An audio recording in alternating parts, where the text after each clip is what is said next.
잘 지내셨습니까, 여러분? 지난번에 올해 몇 년 전에 한 이야기입니다. 미국에 기독교 신문 크리스천 센츄리라는 기독교 신문이 있는데 거기에 편집장이 누구냐? 마틴 목사님이 있습니다. 이 목사님이 목사님 되기 전에 주일학교 교사를 챙겼습니다. 주일학교 3학년 반을 맡았는데 그 이야기를 기독교 신문에 한번 올렸습니다. 그 내용이 이렇습니다. 그 반에 학습 부진한 스티븐이 있습니다. 부활주를 앞두고 선생님이 아이들 숙제를 좀 내게 했습니다. 그래서 상자를 한 개 주고 새 생명을 하나씩 상자에 담아오라 이렇게 숙제를 냈습니다. 그리고 부활주일이 됐습니다. 아이들은 이 부활주일에 자기가 상자 속에 담아온 그것을 열면서 보여줍니다. 제일 먼저 아이가 그거를 담은 상자를 여니까 예쁜 꽃이 들어있습니다. 그리고 두 번째 아이는 이렇게 여니까 상자 안에 노랑 나비가 들어있습니다. 그리고 셋째 아이는 그 상자를 여니까 파릇파릇한 그 세상에 있는 나무 잎을 상자 속에서 보여줍니다. 그리고 하다가 드디어 학습 부진아인 스티븐이 차례가 되었습니다. 스티븐이 자기 상자를 열었습니다. 그런데 스티븐이 가지고 온 상자 안에는 아무것도 없는 겁니다. 속이 텅텅 비었습니다. 그때 마틴 선생님은 굉장히 당했습니다. 지능이 모자란 스티븐에게 남들과 똑같은 숙제를 내게 함으로써 망신당하게 하는 실수를 했구나, 그런 생각을 했습니다. 선생님이. 그래 반 아이들은 조용히 입을 다물고 그 스티븐이 빈 상자를 바라보고 있었습니다. 그때 스티븐은 싱글벙글 웃으면서 그 빈 상자를 설명하기 시작했습니다. 선생님, 예수님의 무덤은 비어 있다고 비웠습니다. 이 상자는 예수님의 무덤입니다. 예수님은 이 상자에서 다시 살아나셨습니다. 이런 이야기를 하는 겁니다. 그 마틴 선생님은 스티븐을 꼭 안으면서 맞다, 내 숙제물이 가장 훌륭하다 하면서 이렇게 격려를 많이 해주었습니다. 그 마틴 목사님은 그 신문에서 그때를 회상하며 이렇게 말했습니다. 정말 놀랐습니다. 학습 부진아가 어떻게 그런 생각을 할 수 있었을까요? 빈 무덤은 새로운 생명과 예수님의 부활을 보여주었습니다. 이것은 모든 그리스도인이 깨달아야 할 진리가 아닐까요? 하면서 기독교 신문에 감동적인 글을 썼습니다. 여러분, 오늘은 기독교의 최대 명절 부활절입니다. 우리 예수님은 십자가에 죽으셨다가 3일 만에 다시 살아나셨습니다. 할렐루야. 예수님은 죽으시기 전에 제자들에게 참 말씀을 많이 했습니다. 내가 예루살렘 올라가면 대제사장들과 장로에게 잡혀서 죽는다, 그러나 다시 살아난다. 이 말씀을 제자들에게 참 많이 했습니다. 그 말씀대로 예수님은 부활하셨습니다. 예수님의 부활 소식은 안식 후 첫날 새벽 예수님의 몸에 향품을 바르러 갔던 여인들에 의해서 처음으로 알려졌습니다. 그리고 그 소식은 제자들에게도 전해졌습니다. 그런데 제자들은 믿지 않았습니다. 예수님의 부활 소식을 믿지 못한 제자들은 예수님께서 부활하신 날 오후에 뿔뿔이 흩어지고 말았습니다. 자, 여러분, 오늘 읽은 본문은 이런 상황에서 시작됩니다. 제자들이 다 흩어졌습니다. 자, 본문에 나오는 두 제자도 예수님의 부활 소식을 믿지 못하고 낙심한 채 예루살렘을 떠났습니다. 자, 여러분, 두 제자는 제자를 했습니다. 두 제자는 왜 예수님의 부활을 믿지 못하고 낙심하여 엠마오로 내려갔을까요? 이건 우리에게 해당됩니다. 왜 그리스도인들이 교회 다니면서도 때로는 부활의 능력을 경험하지 못하고 그 다음에 문제 앞에 힘없이 낙심하게 될까요? 오늘 그 이유를 함께 알아보겠습니다. 자, 13절 우리 봅니다. 그 날에 그들 중 둘이 예루살렘에서 25일이 되는 엠마로 하는 마을로 가면서, 자, 그 날은 어떤 날일까요, 여러분? 예수님께서 부활하신 날을 말합니다. 그리고 엠마오 말, 엠마오 이 말 뜻이 온천입니다. 온천인데 예루살렘에서 10km 정도 떨어진 작은 마을입니다. 시골 마을, 조용하고. 자, 여러분, 이 두 제자는 온천이라는 뜻을 가진 엠마오로 향하고 있습니다. 자, 누가복음의 저자는 누가입니다. 이 누가는, 여러분 누가복음을 알겠지만 굉장히 아름답게 뭐를 사건을 기록합니다. 오늘 본문도 마찬가지입니다. 엠마오로 내려간 두 제자, 눈을 감으면 굉장히 아름답게 뭐가 이렇게 기록합니다. 그런데 누가의 아름다운 필치로도 감출 수 없는 슬픔과 좌절이 엠마오로 가는 두 제자의 대화 속에 깊이 피어 있습니다. 그들은 왜 슬픔에 빠져 있을까요? 그들의 이 대화 내용을 한번 들어보십시다. 자, 14절 봅니다. 이 모든 된 일을 서로 이야기하더라. 자, 여러분, 이 모든 된 일은 무엇을 말할까요? 딱 두 가지입니다. 예수님께서 예루살렘에 들어오신 일과 십자가 죽음을 말합니다. 자, 여러분, 예수님이 예루살렘에 입성하신 일주일 동안 얼마나 많은 일이 있었습니까? 얼마나 급격한 일이 있었습니까? 불과 일주일 전만 해도 이 자신들이 믿는 예수님께서 예루살렘에 어떻게 입성하셨습니까? 어기양양하게 입성했어요. 물론 나귀를 탔었지만 사람들의 열광적인 환호를 받았습니다. 수많은 무리가 겉옷을 벗어서 예수님이 그 타고 오시는 나귀 앞에 펼쳐 놓았죠. 그 다음에 다른 사람들은 나뭇가지를 베어서 이 길 옆에서 주님을 맞이했습니다. 어디 그뿐입니까, 여러분? 예수님은 예루살렘 성전에서 돈 바꾸는 자들과 그 다음에 짐승 파는 자들을 상을 다 뒤엎었습니다. 호통을 쳤습니다. 얼마나 통쾌합니까, 여러분? 얼마나 멋집니까? 자신들이 숨기는 예수님을 통하여 금방이라도 이제 새로운 세상에 펼쳐질 것 같았습니다. 그런데 이게 웬일입니까? 충격적인 일이 벌어졌습니다. 지난 목요일 날 자기들이 믿는 예수님이 로마의 군사들을 전격 체포되셨습니다. 그래서 상황이 완전히 달라집니다. 속전속결로 재판이 시작됩니다. 호산나 하면서 외치던 그 수많은 군중들은 예수를 십자가에 못 박으라 라고 소리쳤습니다. 그리고 예수님은 많은 고초를 겪은 후에 끝내 십자가에 처형되고 말았습니다. 큰 희망을 가지고 주님을 따랐는데 그 꿈은 한순간에 다 버려졌습니다. 예수님 따라가면 왕이 되면 한 자리도 할 수 있겠지, 그 꿈을 가져 가족을 버리고 다 버리고 따라왔는데 그 꿈이 다 무너졌습니다. 우리는 제자들의 그 절망의 좌절의 깊이를 청량할 수 없습니다. 얼마나 낙심됐을까요, 여러분? 두 제자는 그 일들에 관해서 엠마오로 가면서 이야기를 나누는 겁니다. 사람들에게서 들은 이런저런 이야기도 나누면서 몰두하고 있었습니다. 그런데 15절을 보십시오. 그들이 서로 이야기하며 문의할 때 예수께서 가까이 이르러 그들과 동행하시나. 예수님이 두 제자 가까이 이르러 그들과 동행하셨습니다. 지금 그 이야기를 하고 있는데, 근데 여러분, 두 제자는 예수님을 알아봤을까요? 알아보지 못했을까요? 알아보지 못했습니다. 옆에 계셨는데 어떻게 이런 일이 가능할까요, 여러분? 그들이 함께 가고 계신 예수님을 알아보지 못한 이유가 무엇일까요? 그 이유를 16절에서 이렇게 설명합니다. 우리 함께 읽어봅시다. 16절 시작. 그들의 눈이 가려져서 그인 줄 알아보지 못하거늘. 자, 이 말씀은 갑자기 소경이 된 것이 아니라 영적인 눈이 가려졌다는 겁니다. 여러분, 두 제자가 예수님의 부활을 믿지 못하고 낙심하여 엠마오로 내려간 이유가 뭘까요? 자, 첫 번째 이유를 봅니다. 같이 읽습니다. 시작. 영적인 눈이 가려졌기 때문입니다.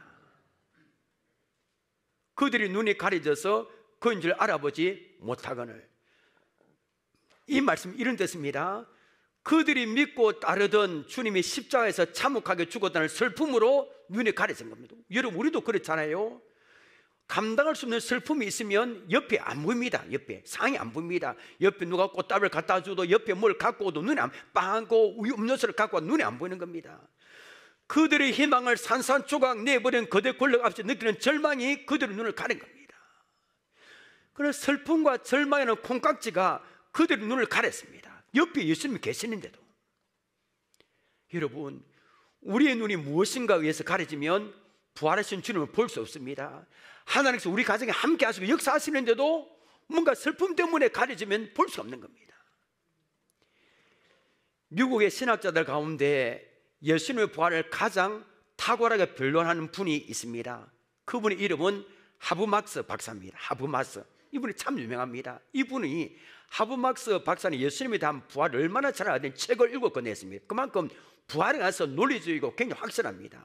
이와는 반대로 예수님의 부활을 가장 철저하게 반대한 사람이 있습니다. 누굴까요? 안토니 플루라는 철학자입니다. 이 사람은 무조건 예수 없다, 신이 없다, 예수 부활 가짜다 이렇게 주장했던 사람입니다. 그러니까 하브막스 박사는 예수의 부활을 가장 철저하게 잘 알고 책을 많이 냈고, 반대로 플루 박사는 예수의 부활을 절대 거짓말이다 이렇게 철저하게 믿는 사람입니다. 어느 날 이 두 사람이 예수는 정말 부활했는가라는 제목으로 토론을 벌이게 됩니다. 이 토론이 정말 세계적인 토론입니다. 우리 책 한 권 보여줄래요? 책 제목이 뭡니까? 부활 논쟁. 그러니까 이 토론회가 얼마나 유명했던지 이 토론회를 토대로 책이 나왔는데 바로 이 책입니다. 부활 논쟁 책입니다. 얼마나 이 토론이 유명했는지. 이 토론을 위해서 여러 대학에서 5명의 중립적인 교수가 초빙이 되었습니다. 그들은 중립적인 입장에서 누구의 비전을 더 정확하고 논리적인지 이렇게 평가하기로 합니다. 공개 토론 장소에는 수많은 사람이 모이고 TV, 방송 카메라 다 모였습니다. 그리고 토론을 벌였습니다. 여러분, 결과가 어떻게 됐어요? 누가 이겼을까요, 여러분? 누가 이겼을까요? 모르는 게 당연하죠, 여러분. 우리 안 가봤으니까요. 5명의 심사위원들 중에 4명이 하브막스 박사의 손을 들어준 겁니다. 그 자리에 참석한 총전들 가운데 불신자들 있었는데 얼마나 하브막스 박사 부활에 관해서 멋지게 증명하는지 예수의 부활을 묻게 됐습니다. 그런데 이게 끝이 아닙니다. 이렇게 부활 논쟁에서 당당히 승리한 하브막스 박사의 아내가 어느 날 위암에 걸리고 말았습니다. 위암. 손을 쏠 수 없을 만큼 병세 악화돼 갑니다. 그에게는 어린 자녀 넷이 있습니다. 그러니까 아내의 죽어가는 모습을 보면서 견딜 수 없는 겁니다. 모든 게 다 포기하고 아무것도 할 수 없는 겁니다. 아내는 2층 방에 신음하며 누워 있었고, 자기는 현관에 앉아서 깊은 절망에 빠져서 아무것도 하지 않았습니다. 모든 걸 다 포기했습니다. 그때 자기가 가르치는 신학생 몇 명이 전화를 해오는 겁니다. 그리고 전화하는 내용이 다 똑같습니다. 교수님, 사모님 죽어가는 마당에 예수님이 부활하셨다는 사실 기쁘지 않습니까? 부활이 있다는 사실 정말 기쁘지 않습니까? 이런 전화입니다. 짜고 치는 것처럼 다 그런 전화가 왔습니다. 이 전화를 받고 교수님이 정신이 번쩍 들었습니다. 아니, 평생 예수님 부활을 연구하고 가르치고 증거하였음에 불구하고 아내가 죽어가는 현장에서는 아무런 소용이 없어서 깊은 절망에 빠졌습니다. 그런데 그 전화를 받기 전까지만 해도 하나님 왜 하필이면 제 아닙니까? 왜 제 아내가 이런 병에 걸려야 됩니까? 항변하고 불평하고 있습니다. 그러니까 슬픔과 절망에 그 교수의 눈을 가리고 있었던 겁니다. 그럴 때만 하나님 대답은 똑같았습니다. 나는 내 아들을 사흘 만에 살려내지 않았느냐. 학생들의 전화를 받고 나서 그 하나님의 그 말씀이 이해되게 됐습니다. 깨달았습니다. 그렇지, 하나님은 예수님을 사흘 만에 다시 살려내셨지. 그렇다면 내 아내도 반드시 부활할 거야. 비록 육신은 지금 죽을지라도 죽을지 몰라도 주님이 부활하신 것처럼 죽는다 할지라도 반드시 부활할 거야. 나도 죽을 것이고 나중에는 부활할 거야. 내가 왜 낙심하고 슬픔 빠져있지 하면서 힘을 냈다는 겁니다. 평생 예수님의 부활을 가르치고 증거했던 하브막스 박사는 아내가 죽어가는 슬픔 때문에 눈이 가려졌습니다. 그 만든 지식과 다 소용이 없었던 겁니다. 평생 알고 있었던 부활에 관한 소식 다 소용이 없었던 겁니다. 사도행전 9장에 보면 사울이라는 청년이 옵니다. 그는 예수 믿는 사람을 잡아다가 예루살렘 데려오기 위해서 대제사의 공문을 받아가지고 다메섹으로 가고 있었습니다. 아니 근데 다메섹 가까이 이르렀을 때 갑자기 하늘로부터 빛이 그를 둘러비칩니다. 순간 사울은 땅에 엎드려 있었습니다. 그리고 하늘로부터 소리가 났습니다. 사울아 사울아, 내가 어찌하여 나를 박해하느냐. 사울이 일어났을 때는 눈은 떴는데 앞이 하나도 안 보입니다. 깜깜합니다. 한 개도 안 보입니다. 눈은 떴는데. 그는 사람들의 손에 이끌려 다메섹에 들어갔습니다. 그리고 예수님을 잘 믿는 아나니아라 하는 제자가 사울에게 성령으로 안수했습니다. 그러자 사울의 눈을 가리고 있던 비늘 같은 것이 떨어졌습니다. 벗어졌습니다. 그 다시 보게 됩니다. 사울의 눈을 가리고 있던 비늘 같은 것이 벗어졌을 때 그의 모든 삶은 변화되었습니다. 부활하신 예수님을 전하는 하나님 크게 세임받는 이방인의 사도가 된 겁니다. 여러분, 우리에게도 눈을 가리는 비늘 같은 것이 있습니다. 뭘까요, 여러분? 사람마다 다 다릅니다. 무언가 교회를 해야 될 것 같은데 안 한 사람, 무언가 올인해야 되는데, 무언가 헌신하고 해야 되는데 안 한 사람, 뭔가 비늘이 있습니다. 앞을 가리고 있습니다. 왜 성경 말씀을 의심하는 겁니다. 기도해야 되는데 안 하는 겁니다. 느낄 것 같은데 느끼지 않는 겁니다. 뭔가 해야 될 것 같은데 안 하는 겁니다. 이 비늘이 눈을 가리고 있는 겁니다. 여러분, 사울에게서 눈을 가리는 비늘이 떨어졌습니다. 여러분, 오늘 우리에게서 부활하신 예수님의 이름으로 눈을 가리는 비늘이 다 떨어지기를 원합니다. 사라지기를 원합니다. 우리의 영적인 눈이 활짝 열려서 예수의 부활을 믿을 뿐 아니라 경험하시는 우리 모두가 되시기를 바랍니다. 우리 찬양 한번 불러볼까요? 열려라 에바다 2절입니다.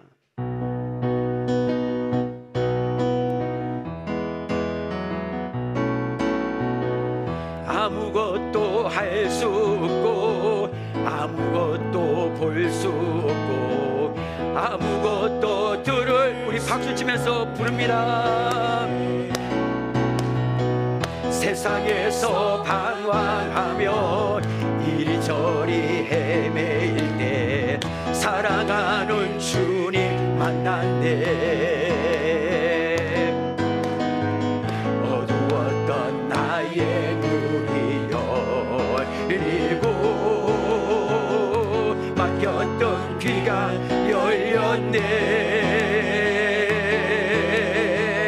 답답했던 나의 마음이 열리고 나의 영혼 살리네. 열려라 예바다 열려라. 눈을 뜨게 하소서. 죄악으로 어두워진 나의 영혼을 나의 눈을 뜨게 열려라 예바다 열려라 예바다 열려라. 눈을 뜨게 하소서. 죄악으로 어두워진 나의 영혼을 나의 눈을 뜨게 하소서. 여러분, 우리의 눈을 가리고 있는 것들이 예수 이름으로 떨어지기를 원합니다. 우리의 눈이 열리기를 원합니다. 자, 두 제자가 예수님의 부활을 믿지 못하고 왜 낙심의 엠마오로 갔을까요? 두 번째입니다. 자, 봅니다. 시작. 예수 그리스도를 올바르게 알지 못하기 때문입니다. 예수님을 알지 못하면 이런 일이 벌어집니다. 자, 17절 18절을 봅니다. 예수께서 이르시되 너희가 길 가면서 서로 주고받고 하는 이야기가 무엇이냐 하시니 두 사람이 슬픈 빛을 띠고 머물러 서더라. 그 한 사람인 골로바라 하는 자가 대답하여 이르되 당신의 예루살렘에 체류하면서도 요즘 거기서 된 일을 혼자 알지 못하느냐라고 했습니다. 자, 예수님은 제자들이 주고받는 이야기를 듣고 계셔서 마침내 그 대화 속에 끼어 들어갔습니다. 야, 너희가 길 가면서 주고받고 하는 이야기가 무엇이냐 물어요. 예수님 다 아십니다. 두 사람은 슬픈 빛을 보이면서 그 자리에 멈췄습니다. 그리고 두 제자 중에 글로바라 하는 자가 아니 예루살렘에 있으면서도 요즘 거기서 된 일을 혼자 알지 못하냐 이렇게 말합니다. 그러니까 예수님의 십자가 사건을 삼척 동자를 다 알고 있는데 왜 당신은 알지 못하냐 이겁니다. 자, 우리는 이 글로바라는 사람이 누군지 잘 알지 못합니다. 자, 예수님의 12 제자에 포함된 사람은 아니었습니다. 그런데 핵심 제자는 아니었을지라도 몰라도 주님을 따라다니는 제자군에 속한 사람은 분명합니다. 자, 여러분 13절 위에 제목을 우리 한번 볼까요? 무엇으로 되어 있습니까 여러분? 파란 글자로 엠마오 길에서 누구에게? 제자들에게 나타났을 때 있습니다. 제자입니다. 자, 우리는 여기서 이 글로바의 아내를 생각하지 않을 수 없습니다. 자, 요한복음 19장에 보면 예수님의 십자가의 등장, 누가 등장하냐면 엠마오로 내려가는 글로바의 아내가 등장합니다. 아마 이번 주에 지난주에 고난주가 특별 새벽기도에 나오신 분들은 잘 알 겁니다. 아마 요한복음 19장 25절을 보십시오. 예수의 십자가 곁에는 그 어머니와 이모가 살로메입니다. 그 다음 누굽니까? 글로바의 아내 마리아와 그 다음에 막달라 마리아가 섰는지라. 알겠습니다. 글로바의 아내 이름이 누굽니까? 마리아입니다. 그녀는 자 보면 갈릴리에서 예수님 오셨습니다. 그런데 갈릴리에서부터 예수님을 따라온 여인들 중에 한 사람이었던 것으로 보입니다. 다른 여인들과 함께 이 글로바의 아내 마리아도 예수님 십자가 현장에 있습니다. 가까이 있습니다. 자, 그렇다면 여러분 부활절 이른 새벽에 빈 무덤을 찾아갔던 여인들 가운데서도 포함됐을 겁니다. 이게 성경에 없는데 그렇게 충분히 추측할 수 있습니다. 왜냐하면 마태복음 28장 1절을 봅니다. 자, 안식일이 다 지나고 안식 후 첫날이 되려는 새벽에 자 놉니다. 이름이 막달라 마리아. 그 다음 누굽니까? 다른 마리아가 무덤을 버리고 갔더니 자 다른 마리아. 그러니까 이 글로바의 아내 마리아가 십자가 처형장 옆에 있었습니다. 그리고 여기에 다른 마리아가 무덤에 왔다는 충분히 예상할 수 있습니다. 그 글로바의 아내 마리아가 새벽에 예수님의 몸에 향품을 바르고 왔던 것도 충분히 얘기할 수 있습니다. 그런데 여러분 아내는 십자가 현장에 있었는데 오늘 본문에 나오는 남편 글로바 이 제자는 예수님 말을 믿지 못하고 지금 어디로 내려갑니까? 낙심해서 엠마로 내려갑니다. 이 부부가 신앙이 이렇게 차이 납니다. 자, 너희가 길 가면서 서로 주고받는 이야기가 무엇이냐? 예수님이 물으시자 글로바는 아니 예루살렘에 있으면서도 지금 그 일이 일어난 걸 알지 못합니까? 하고 혼자만 알지 못하냐 이렇게 말합니다. 자 19절 봅니다. 이르시되 무슨 일이냐? 이르되 나사렛 예수의 일이니 그는 하나님과 모든 백성 앞에서 말과 일에 능하신 선지자이거늘. 자 모든 일을 알고 계십니다. 예수님은 무슨 일이냐 물으셨습니다. 그러니까 글로바가 어떻게 대답합니까?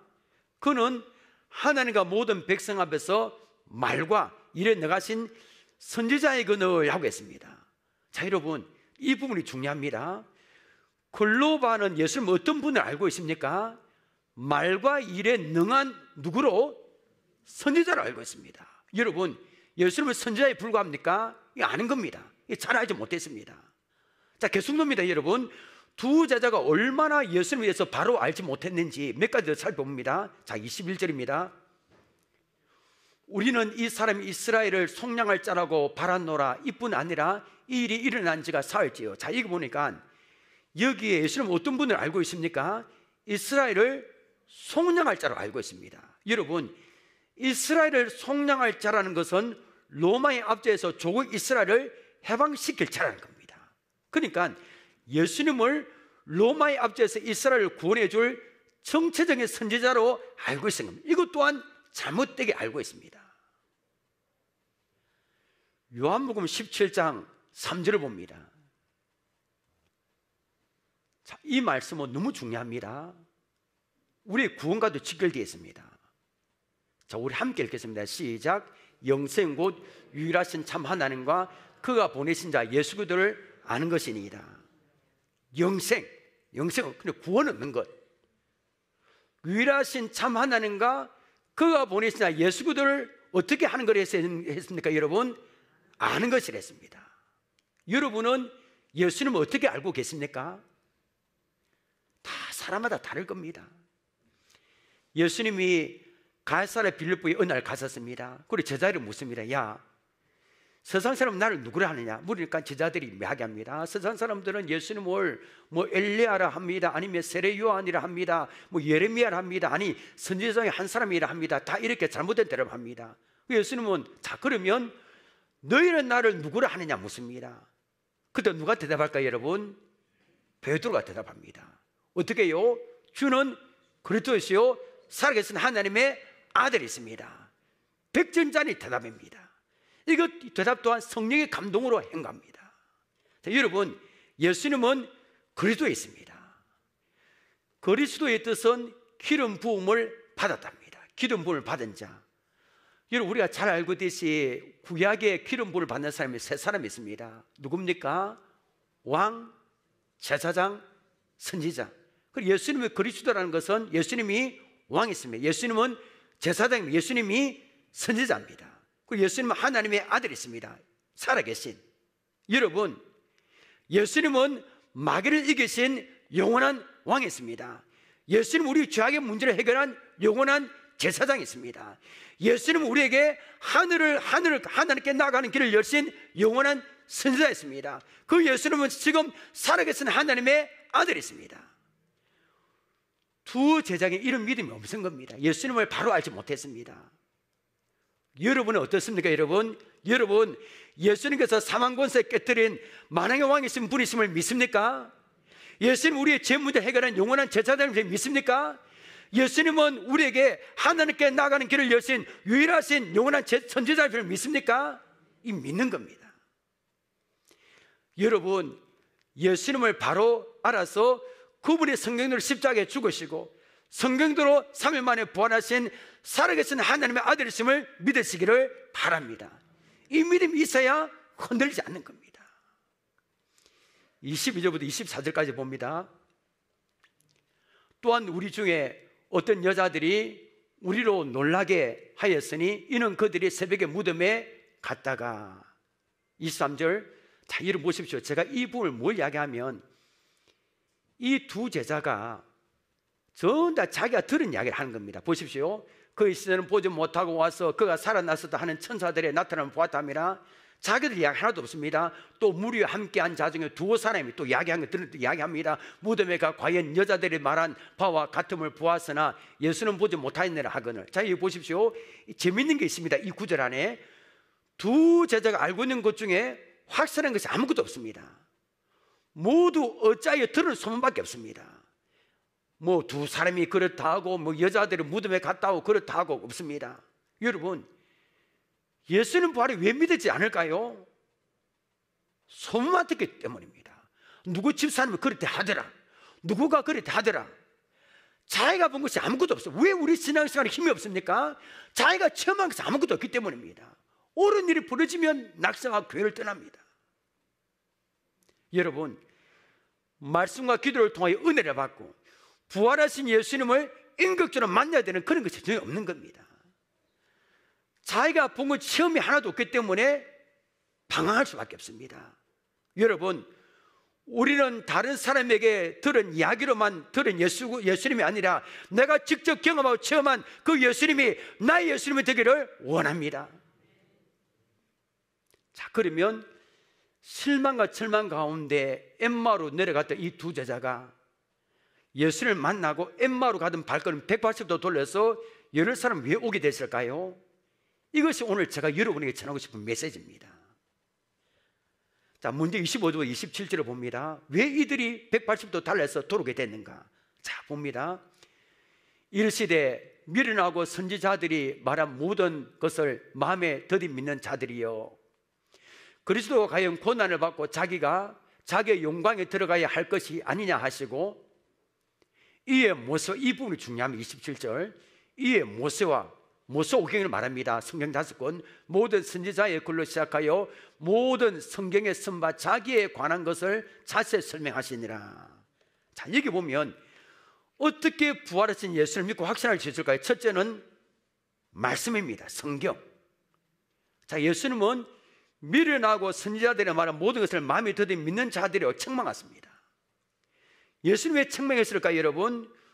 모세와 모든 선지자 권리 시작하여 구약 성경 곳곳에 예수님이 죽으시고 부활하시는 말씀이 있기 때문입니다. 그 성경이 있기 때문에 그들이 성경을 모르기 때문입니다.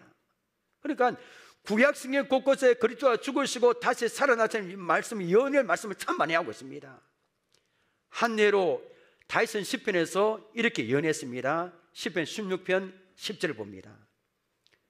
자, 이는 주께서 내 영혼을, 여러분 다윗이 자기를 말하지만 자기를 말한 게 주님을 이렇게 지금 표현한 겁니다. 내 영혼을 소홀히 버리지 아니하시며 주의 거룩한 자를 멸망시키지 않으실 것임이니이다. 이 옛날 성경에는 이렇게 번역했습니다. 주의 거룩한 자로 섞지 않게 하실 것임이로 이렇게 번역했습니다. 사실 여러분, 사도행전 2장에 베드로가 오순절 설교할 때 예수님을 증거할 때 베드로도 이 본문 가지고 붙들고 설교했습니다.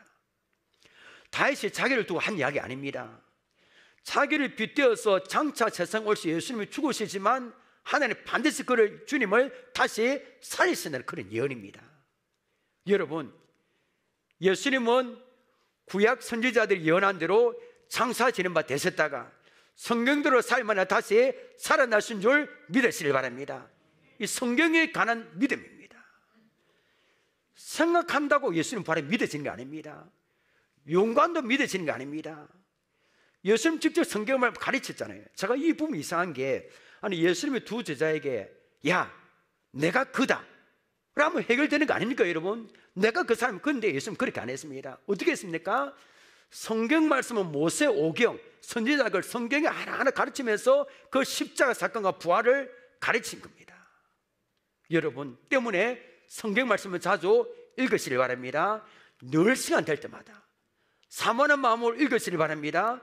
설교 시간에 집중해서 말씀을 들으시길 바랍니다.